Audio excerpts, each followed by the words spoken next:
मुझे को फ़वालो मुसाफिर न समझो, मैं आया नहीं हूँ बुलाया गया हूँ कि मेहमान बना कर सताया गया हूँ। मैं रोया नहीं हूँ रुलाया गया हूँ। मैं रोया नहीं हूँ रुलाया गया हूँ। खुदा जाने कैसी यही मेजबानी, बहादुर पियासू कहे बंदे पानी। खुदा जाने कैसी ये मेजबानी, बहादुर पियासो कहे बंदे पानी। मुकद्दर में हौज़े कौसर का पीना, मुकद्दर में हौज़े कौसर का पीना। मैं ऐसा नहीं हूँ पिलाया गया हूँ, मैं पेशा नहीं हूँ पिलाया गया हूँ। ज़ुका था जो सरवर गहे खुदा में, वही सर कलम हो गया करबला में, वही सर कलम हो गया करबला में। शहादत की मंजिल को पाया है मैंने, मैं मुर्दा नहीं हूँ जिलाया गया हूँ। ओहे को फबाशी আমায় মুসাফির ভেবো না, আমি এমনিতে আসিনি দাওয়াতে এসেছি। আমি এমনিতে আসিনি দাওয়াতে এসেছি। আল্লাহুম্মা সাল্লি আলা সাইয়্যিদিনা মাওলানা মুহাম্মদ ওয়া আলা আলি সাইয়্যিদিনা মাওলানা মুহাম্মদ। আল্লাহ রাব্বুল আলামিন রাহমাতুল লিল আলামিন কে বলতেছেন, হে আমার নবী, আপনি পৃথিবীবাসীকে জানিয়ে দিন, কুল্লা আসআলুকুম আলাইহি আজরান ইল্লাল মাওয়াদ্দাতা ফিল কুরবা। কুল, হে নবী আপনি বলেন, লা আসআলুকুম আলাইহি আজরা, হে আমার উম্মত, হে পৃথিবীবাসী, আমি তোমাদের কাছে কিছুই চাই না। লা আসআলুকুম, আল্লাহ তাআলা বললেন নবীকে, কুল, হে নবী আপনি বলেন। কাদেরকে বলবেন? আপনার সামনে আপনার সাহাবায়ে কেরাম যারা বসে আছে, আপনি সবার উদ্দেশ্য করে বলেন। কাদের উদ্দেশ্যে বলবেন?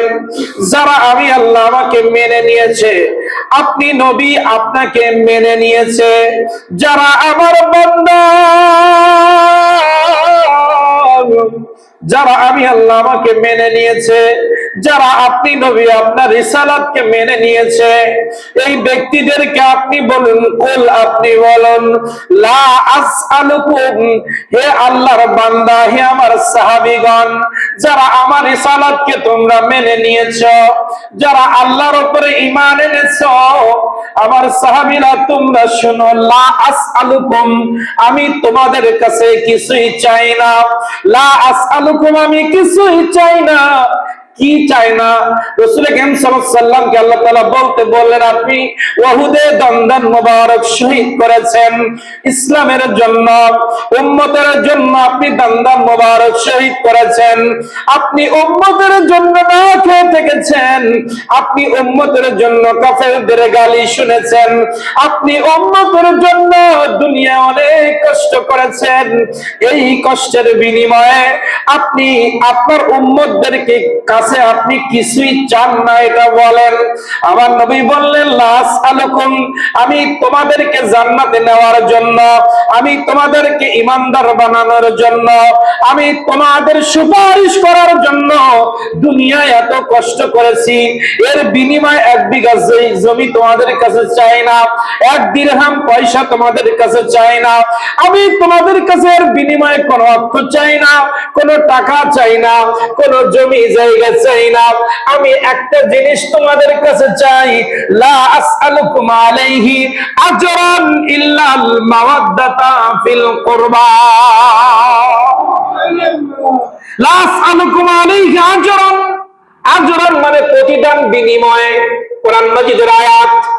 আমি আজরান কিছুই চাই না, কিন্তু একটা জিনিস চাই, সেটা হচ্ছে মাওয়াদ্দাতা ফিল কুরবা, আমার রক্তের আত্মীয় স্বজন যারা পৃথিবীতে থাকবে, আমার ইন্তেকালের পরে আমার আহলে বাইত পৃথিবীতে যারা থাকবে, আমার আওলাদরা পৃথিবীতে যারা থাকবে, আমার রক্তের আত্মীয় স্বজন পৃথিবীতে যারা থাকবে, তাদের সাথে তোমরা মহব্বত রাখবা। তাদের সাথে কি রাখবে? সামনে ঘুমানো যাবে না, মাথা উঁচু করে রাখতে হবে, এটা আদরের খেলা।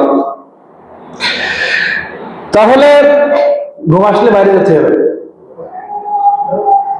কুল্লা আসআলুকুম আলাইহি আজরান ইল্লাল মাওয়াদ্দাতা ফিল কুরবা, আমি ইসলামের জন্য অনেক কষ্ট করেছি, তোমাদেরকে জাহান্নাম থেকে বাঁচানোর জন্য আমি জীবন বাজি রেখে যুদ্ধের ময়দানে গিয়েছি তোমাদের বাঁচানোর জন্য।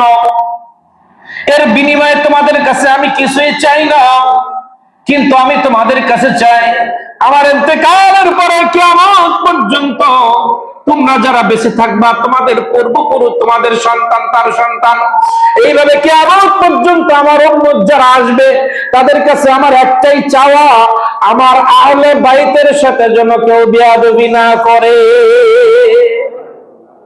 এটা কার ঘোষণা? আল্লাহ রাসূল সাল্লাল্লাহু আলাইহি ওয়াসাল্লাম ঘোষণা। কারণ রাসূল সাল্লাল্লাহু আলাইহি ওয়াসাল্লাম জানতেন কারবালার ময়দানে আমার কলিজার টুকরা হুসাইনকে তারা শাহাদাত মানে হত্যা করবে, শহীদ করবে। এ সম্পর্কে এই একটা কিতাব যদি আপনারা পড়েন, এখানে কারবালার সঠিক, কারবালার ইতিহাসটা এমন একটা ইতিহাস যেটা আসলে বিশেষ করে হাসান হোসেন রাদিয়াল্লাহু তাআলা জীবনী লিখতে গেলে লাইব্রেরিতে জায়গা দেওয়া যাবে না কিতাবের। এই একটা বহু কিতাব আছে কারবালার, কিন্তু সংক্ষিপ্ত ভাবে উনি কেন গিয়েছিলেন কারবালার ময়দানে, কেন শহীদ হলেন, আমাদের জন্য শিক্ষা। এই কথাগুলো টোটাল বই থেকে মূল নির্যাস গুলো আমরা আলোচনা করার চেষ্টা করব, বরকতের জন্য, নাজাতের জন্য, নাকি খাওয়া দাওয়ার জন্য না। আমরা আলোচনা করব হুসাইন রাদিয়াল্লাহু তাআলার মহব্বতের কারণে, যে কারবালা শহীদ হয়েছিলেন হুসাইন রাদিয়াল্লাহু তাআলা। এই আলোচনার মাধ্যমে আমরা হুসাইন রাদিয়াল্লাহু তাআলার মহব্বতটা প্রকাশ করতে চেয়েছি, এবং এই মহব্বতের মাধ্যমে আমাদের জিন্দেগিতে যেন হুসাইন রাদিয়াল্লাহু তাআলার মহব্বত, এই আলোচনার মাধ্যমে যতদিন বেঁচে থাকবো প্রত্যেকটা মুহূর্তে যেন আমরা হুসাইন রাদিয়াল্লাহু তাআলার মহব্বত নিয়ে বাঁচতে পারি। আজকে কারবালার অনুষ্ঠান বাদ দিয়ে, হুসাইন রাদিয়াল্লাহু তাআলা আনহুর মহব্বত বাদ দিয়ে বিশ্বকাপ খেলা নিয়ে পড়ে আছি, জার্সি নিয়ে মারামারি, তারপরে পতাকা নিয়ে মারামারি, খেলা হার জিত নিয়ে মারামারি, খেলার মধ্যে জোয়া, কত কিছুর মহব্বত শয়তান পৃথিবীতে আবিষ্কার করলো, ইবলিস আবিষ্কার করলো।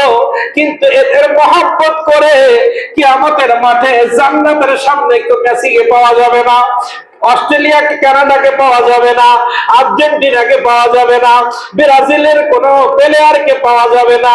যাদের মহব্বতে নামাজ পড়লাম না, যাদের মহব্বতে হোসাইন রাদিয়াল্লাহু তাআলা কারবালার জন্য একটিবার চোখের পানি ফেললাম না, যে কারবালার প্রান্ত হোসাইন রাদিয়াল্লাহু তাআলা শাহাদাত বরণ করলেন, কোন যুবক যদি জান্নাতে যেতে চায় হোসাইন রাদিয়াল্লাহু তাআলার পারমিশন ছাড়া, মহব্বত ছাড়া জান্নাতে ঢোকার সুযোগ হবে না,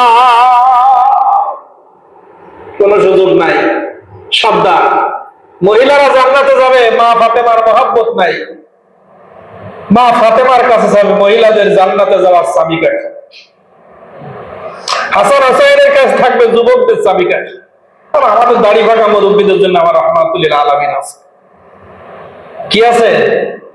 যুবক বয়সে তো মহব্বত বুঝি নাই, কিন্তু দাড়ি যখন পাক ধরছে তখন বুঝলাম রাসূল কারীম সাল্লাল্লাহু আলাইহি ওয়াসাল্লাম হাসান হোসেন ছাড়া পথ নাই। নবী, যুবক বয়সে তো বেয়াদবি করেছি, বৃদ্ধ বয়সে তোমার উপর ঈমান এনেছিলাম, হোসাইন তো চাবি দেয় না, কিন্তু তুমিও আমার ফেরাতে পারবা না। আমাদের শেষ বের ভরসা কি? রাহমাতুল্লিল আলামিন, কাজে লাগবে। এই অনুষ্ঠান মহব্বত কোনোভাবেই বিফলে যাবে না, কারণ রাসূল কারীম সাল্লাল্লাহু আলাইহি ওয়াসাল্লাম বলেছেন যে আমার হাসা আহলে বাইতকে মহব্বত করলো, সব এখানে আছে, আপনারা পড়ে নেবেন। এই বইটা মসজিদে ক্রয় করে রাখবেন, যখন ফ্রি থাকবেন এসে পড়বেন, ভালো লাগবে। বাংলায় ব্যাখ্যা করা আছে। আমার নবী রাহমাতুল্লিল আলামিন বলতেছেন, হে আমার উম্মত, যারা আমার আহলে বাইতকে মহব্বত করলো সে আমাকে মহব্বত করলো, আর আমাকে যে মহব্বত করলো সে আল্লাহ তাআলাকে মহব্বত করলো। আমার রাসূল কতবার দোয়া করেছেন, আল্লাহ যারা আমার আহলে বাইতকে মহব্বত করে আমি তাদেরকে ভালোবাসি, আল্লাহ তুমিও তাদেরকে ভালোবাসো, তুমিও তাদেরকে ভালোবাসো। এই দোয়া আমার নবীজি করেছেন। আল্লাহ যারা আহলে বাইতকে মহব্বত করে আমি তাদেরকে পছন্দ করি, আমি তাদেরকে ভালোবাসি, আল্লাহ তুমিও তাদেরকে ভালোবাসো। তাহলে আমরা যদি হাসান হোসেন, মা ফাতেমা, আলী রাদিয়াল্লাহু তাআলাকে মহব্বত করি, আমার নবী খুশি হবেন, আর নবী খুশি মানে আল্লাহ খুশি। নবী খুশি মানে আল্লাহ তাআলা খুশি। কেমন খুশি? আমার রাহমাতুল লিল আলামিনের কাছে